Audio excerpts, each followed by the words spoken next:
Well, hello. I'm going to talk to you today about central bank digital currencies and why I think they are a bloody good idea. Okay, that's probably alienated most of you. Obviously, in the short term, they're not going to be a good idea.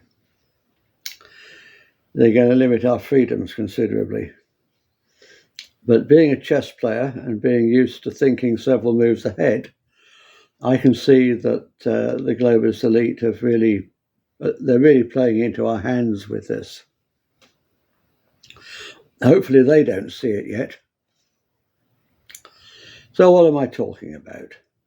Well, most of you probably know about central bank digital currencies. There's been a lot in the news and on social media recently about it. But here's the basics for those of you who are unfamiliar with the concept. Our government, in lockstep with most of the governments around the world, who after all are just puppet governments, are in most of the governments of the world and most of the top politicians of the world are in cahoots with the World Economic Forum and the United Nations, who have drawn a pact to work together on this.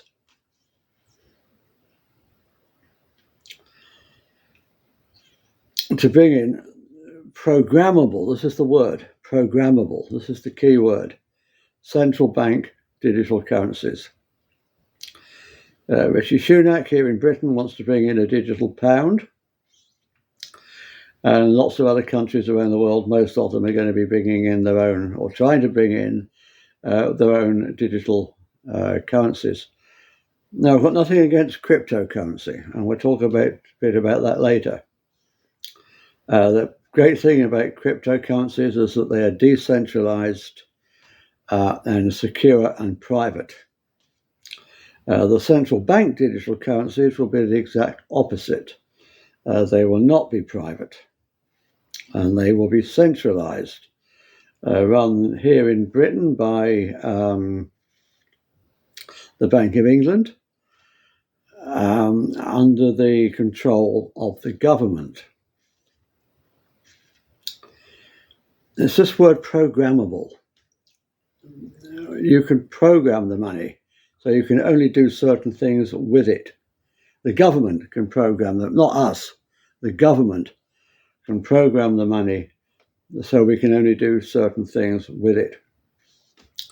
If you're on benefits, it can be programmed to make sure you only spend it on food and rent. But you say, what's the difference between that and the food stamps we used to have and that they have in America still? But it can be programmed a lot more than that. Firstly, it can be given an expiration date, so you can't save your money. And then it can be controlled as to what you can spend it on. So if in the future they decide to link that to a social credit score, a Chinese style social credit score, which they're talking about, it's not just in my head, they're talking about it, then if you've put a tweet up or something against the government, then they can freeze your money so you can't spend it, or only spend it on essentials. Now, that is dangerous. When you use a credit card, the bank knows what you spent your money on. Of course it does. But they process the credit card transactions once a day after the event. With central bank digital currencies, they're going to be monitoring what you spend in real time. And they can stop any transaction at any time if they don't like what you're doing. Now, to me, that is totally unacceptable. I'm sure it is to most of you. When they bring in a central, if we fail to stop them and they bring in a central bank digital currency, our freedom and our privacy is gone. Money will no longer be fit for purpose.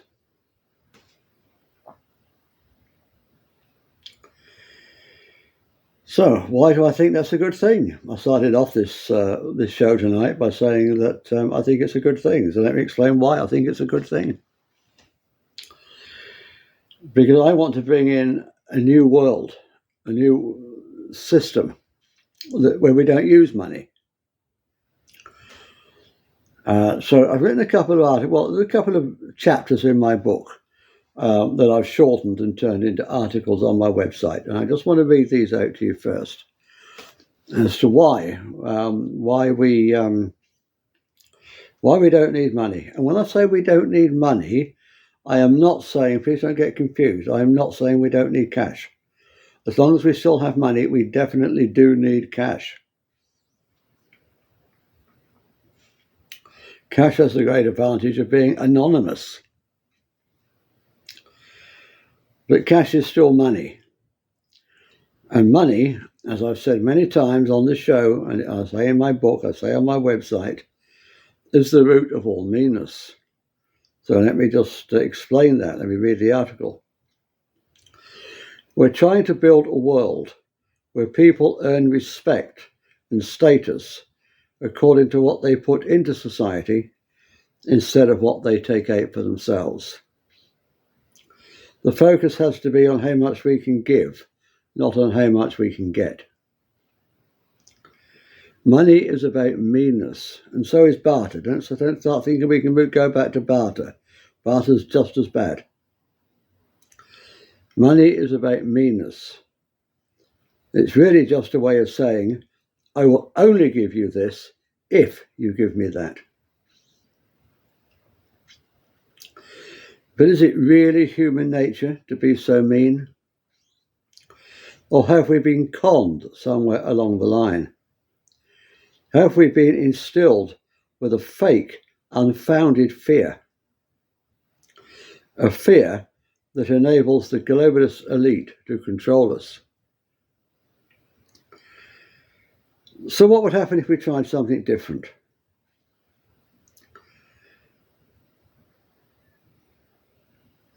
I'll give you this because I have two and you only have one. And you look like you could use one. And that would change everything, wouldn't it? That would bring down the whole corrupt system. It would cause a revolution. And we need a peaceful revolution right now to destroy the power of the globalist elite. So let's give it a go. This is not communism or socialism. Far be it for me to support communism. I consider communism to be an evil system. Having said that, I love the Communist Manifesto, for each according to his ability, to each according to his need. That's beautiful. It's simply another way of saying that we are all our brother's keeper. It's just that the communist interpretation of this beautiful idea that's ugly. It all goes wrong when that beautiful seed idea is administered by government. Politics is corrupting, and governments, by their very nature, become corrupt. Well, if we lived in an informal gift economy with no money and nobody keeping score, nobody caring who's winning or losing, with everyone doing what they could for each other and taking what was offered by others according to their need, we would live in paradise. It's only when governments get involved that the whole thing goes wrong. Communism is supposed to be about people holding all the wealth collectively, but what it really is in practice is the government holding all the wealth and turning the people into slaves. What I'm talking about is people owning their own wealth, but being generous with it. This puts the people in control, each and every one of us individually. It's about us all taking care of one another without interference from any government or welfare state. And the beauty is that we don't need anyone's permission to do it. We can start to live that way today just by deciding to do so. If we do, then the globalist elite are screwed. There's more than enough wealth for every one of us, but we are separated from it by fear. And our fear makes us mean to others, which gives them good reason to be fearful. Then their fear makes them mean, which makes others fearful and mean.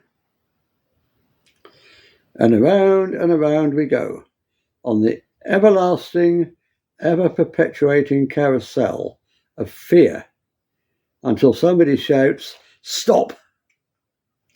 Well, I'm shouting stop right now. That's why I wrote this book. We don't have to go on living like this. There really is a better way. Money and wealth. Maybe success in life is less about making money and more about developing ourselves into people who are of value to others. Maybe it's less about acquiring wealth and more about building a better world for all humankind. Of course, there's nothing wrong with wealth. The more we have, the more we can help others and share. What's more, there's plenty for everyone. Always has been. Or at least there will be when selfish people stop hoarding it. Wealth is energy, and energy needs to flow. So let's help each other to have enough. That's what being excellent to each other is all about.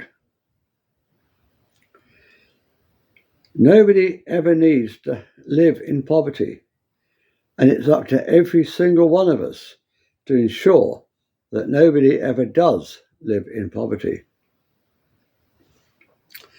But money, well, that's a different thing, isn't it? Why do we need money? What is it good for? Absolutely nothing. It's only good for one thing. Money enables us to keep score. It lets us know who is winning and who is losing. That's it. Apart from that, it does far more harm than good in the world. Imagine, if you will, some future world where people no longer care who is winning and who is losing. Imagine, if you will, some future world where people gain status by putting more into society rather than by taking more out for themselves. Big house, fast car, etc. Imagine, if you will, some future world where people are generous, where they think, how much can I give, rather than how much can I get? Imagine, if you will, some future world where people live by the motto, be excellent to each other. Such a world really would have no need for money or barter. Everyone would make stuff or provide a service to give away freely, never counting the cost, in the knowledge that whatever goods and services they need will be given freely to them by other people. I am absolutely not talking about a centrally planned economy. I am not talking about heavy-handed, interfering government. People would be naturally incentivized to provide goods and services that are in demand, because that's how status and respect are earned. Useless vanity projects would earn zero respect or status. All the jobs that are currently being done will still need to be done, with the exception of banking, accountancy and finance and insurance. Well, I've no need of insurance, because when unforeseen events occur, everyone will rally it round and help, like they used to in the old days, like they still do in small groups, small societies, in tribal societies. Help will come first from local people, but where a disaster hits a whole region or country, help will come flooding in from far and wide, everyone being excellent to each other. That's the first and most important pillar of utopia, in my opinion. Be excellent to each other. Factory jobs will still exist. Factory jobs will still exist. The stuff will still need to be manufactured. Some people are happiest when working with their hands. Others prefer office work. There will be no difference in status between the two types of jobs. Why would there be? That's just some crazy notion that we've made up, right? Now, this is something we can start right now. At school, teaching that manual work is just as important as white-collar work. Now, this is something we can start right now at school by teaching that manual work is just as important as white-collar work.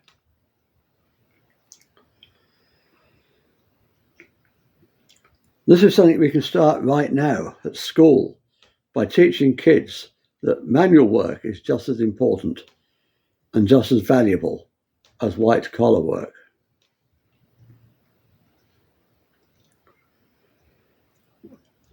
Company politics will follow the maxim of be excellent to each other. Managers will probably be called coordinators. It would be their job to ensure the company is manufacturing the things that people actually need and want, and to liaise with suppliers for parts and raw materials.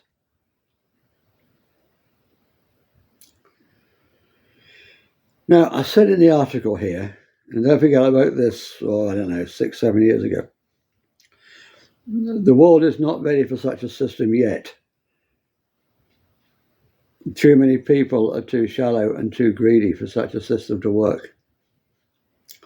But the time will come.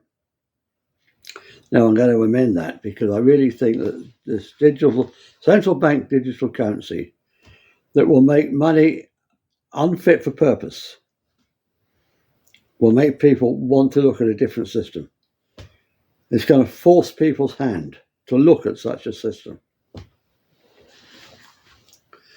So let me just read another. There's more to this, but let me just read. You want to read the full article? I put a link in the show notes below.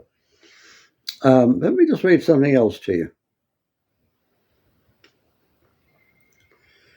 Let me just right. Here's another article I wrote. What are the advantages of having an informal free gift economy? We're going to enter a time of abundance where there will be true gift economies and sharing that will enable a restoration of ecosystemic magnitude unheard of before. This is a quote from Dan Schreiber. So I think that we're in very exciting times, and it's not for us to wait for this to happen. This is for each one of us to step up and do now, to take self-responsibility, for each one of us to become a reliant, loving being, for each one of us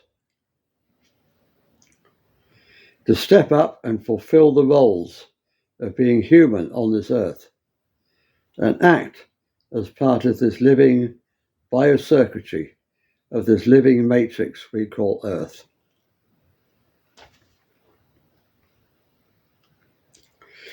Charles Estenstein wrote, "In a gift culture, the more generous you are, the more wealthy you are. Because if you give generously, if you have a need, everyone's going to want to take care of you and give you." And I'll say that again.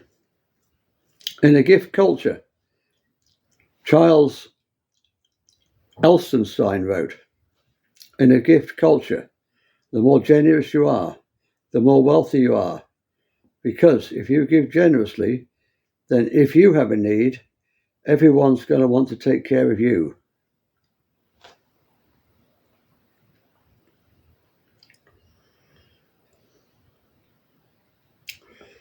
Now, there's quite a long quote here from Michael Tellinger. "We've got to find something new, and something completely new means moving away from a money-based society." All the ancient cultures have a form of Ubuntu. That's an African word that Michael Tellinger's from South Africa. It's an African word for a mutually cooperative society.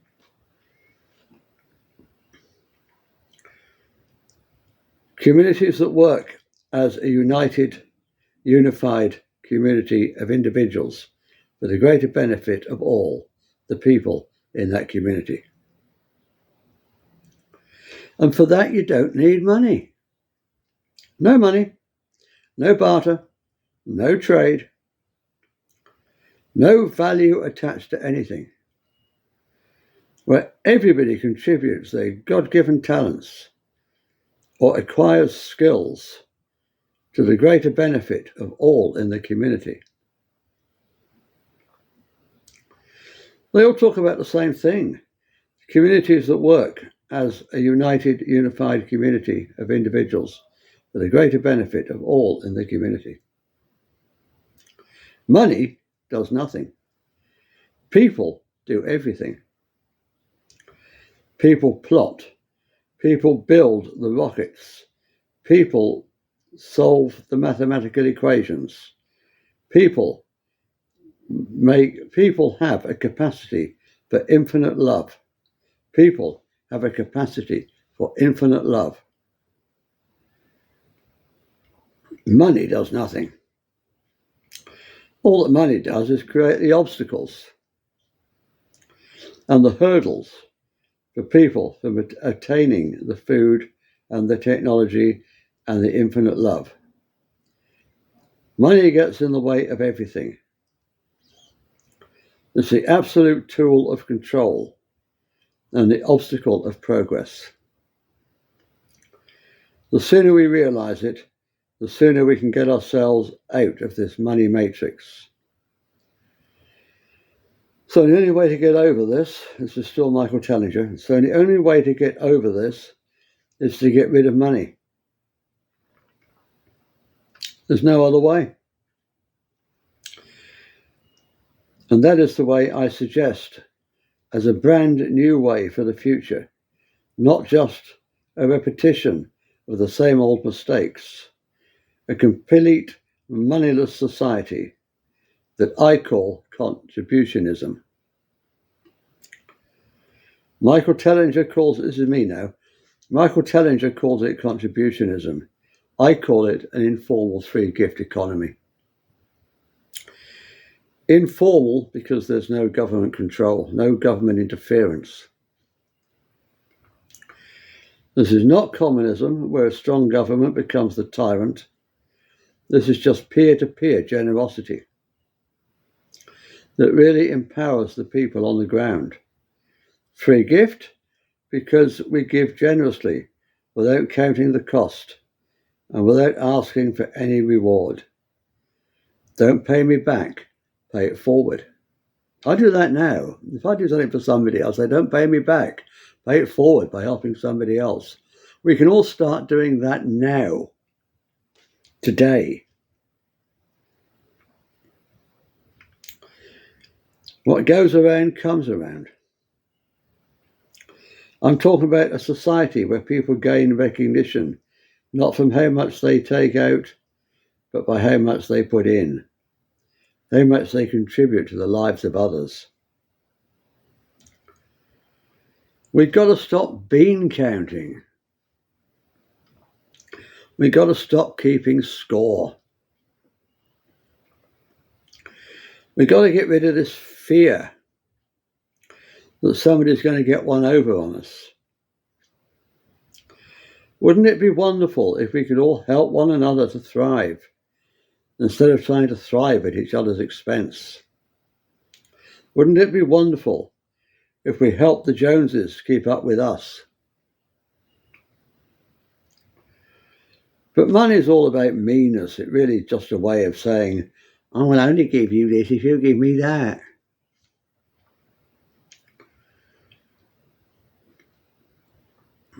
Is it really human nature to be so mean? Or have we been conned somewhere along the way? Have we been instilled with a fake, unfounded fear? A fear that enables the globalist elite to control us. So what would happen if we tried something different? Well, as I say, I think we're going to be forced to try something different, because very soon money will no longer be fit for purpose.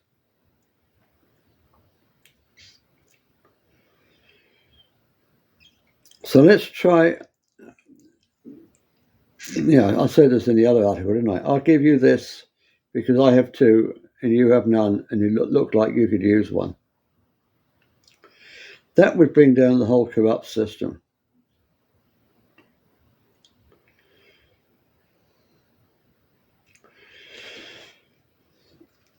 So let's take an example.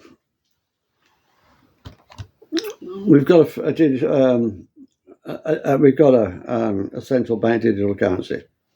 They've just brought it in. It's been in for a year or so, let's say. And you have a burst pipe. And you get the plumber on the blower and say, can you come in and fix my burst pipe? And he says, well, look, I'd love to, but I can't.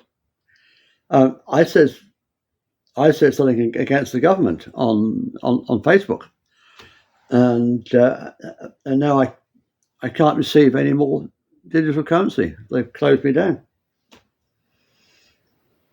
So it'll be at least 6 weeks before I can start working again.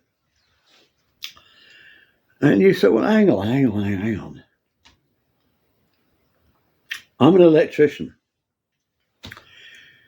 So if you come and fix my pipe, maybe I can come and fit you some sockets or something. And he said, yeah, okay, we'll do that, yeah.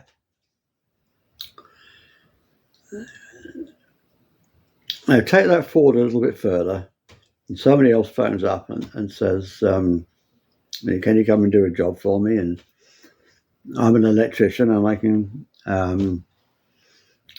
do some sockets for you. And the guy said, well, yeah, but I don't need any sockets.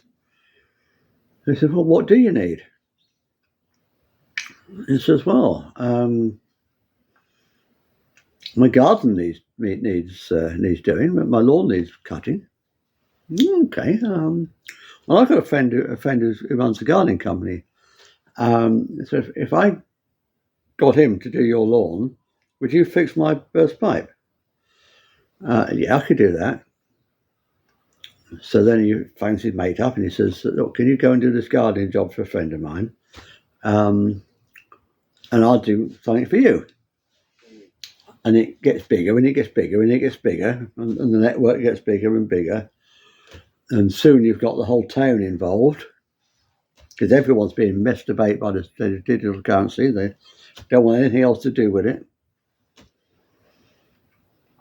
And then at one point, at a certain point, they're going to say, this is getting too complicated. This is just getting too complicated. Let's just stop keeping score. Let's just stop keeping track. Let's just do things for each other, you know? And that's when everything changes. That's when the whole human nature, the whole human psyche changes. And we can start living in paradise. Now, let me just talk about something else briefly. At the moment, we have other digital currencies. We have decentralized cryptocurrencies like Bitcoin and many more. And some people are saying that's going to be the future. That we're not going to be ready to go completely moneyless, but we can start using crypto. Now, I'm going to be completely honest with you. I think there's going to be a time when the governments are going to get together around the world, it's all being controlled by the same overlords, and clamp down on crypto. Clamp down on all the decentralized cryptocurrencies. And then we'll have no option but to move to a free gift economy, which is why I'm saying it's a good thing, because they're playing right into our hands. But let's think a little bit about crypto. It may be good for a few years. It's not going to be good forever. I really don't believe it's going to be good forever. But it might be good as an interim thing for a few years until they close it all down. And there's a new one that was introduced about a year ago called Ultima. And they've got their own complete ecosystem. It's only just starting up now. You can use Ultima token to buy discount vouchers where you get 20% off your shopping, 20% off everything you spend. You can put it into a debit card, so you can spend fiat currency with it, spend it in the shops. They've got their own marketplace that's just starting up. They've got their own travel club. You can get up to 90% off hotels if you book them using Ultima rather than fiat currency. And I think that might be really interesting for a while, for the next 2, 3, 4, 5 years. I don't know. So if you want to know more about that, send me a private message, or you can contact me through my website. Yeah. Let's help each other. No. You can contact me through my website. Brain's gone. Yeah. Or you can contact me through my website, lovenotfear.uk.